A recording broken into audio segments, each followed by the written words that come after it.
आसनमा मिठो भए फुल पारिजात जिन्दगीमा मिठो भन्छन् मायालुको साथ हे हो माया जुनेलीमा तिमीसँग जान गए थानी आकाशको चन्द्रमाले कुरा लाउने छानी हे हो माया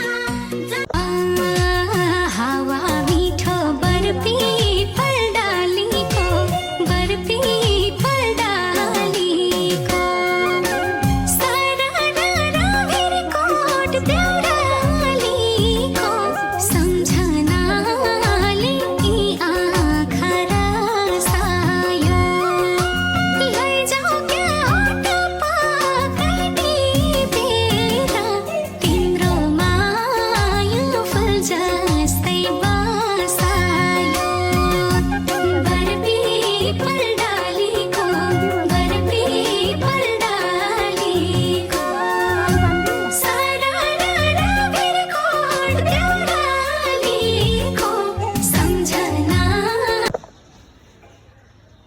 आज कि हामी रामकोट चाहिँ साथीको घर सीताकोमा आएको है।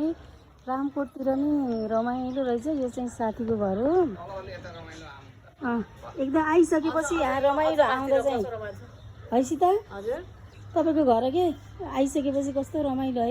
रमाइलो छ नि तपाईँ आउनु दिनभरि बस्यो भने हाम्रो चाहिँ बुढाबुढी आएका के अरे सीताका बुढा चाहिँ बुढाबुढी हुनुहुन्छ। हिँडेछन् के अरे बाबु चाहिँ भर्खरै जागिरमा जानुभयो। सीताको पाहाडलाई कालो बाङ्ले भन्छ भनेर के भन्छ अरे सीता त्यसलाई कालु पाण्डे ए अनि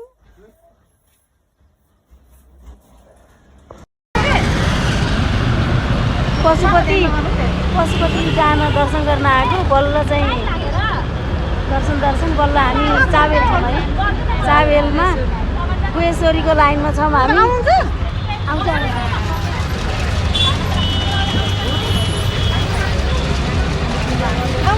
गुहेश्वरीको लाइनमा छौँ। अब आज दिनभरि ल पशुपति दर्शन गर्न आउनुलाई है सबैजना।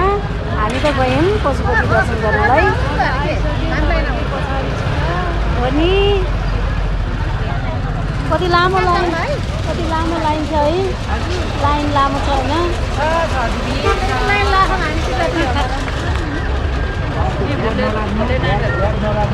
भोलेनाथहरू पनि सिक्किममा आयो।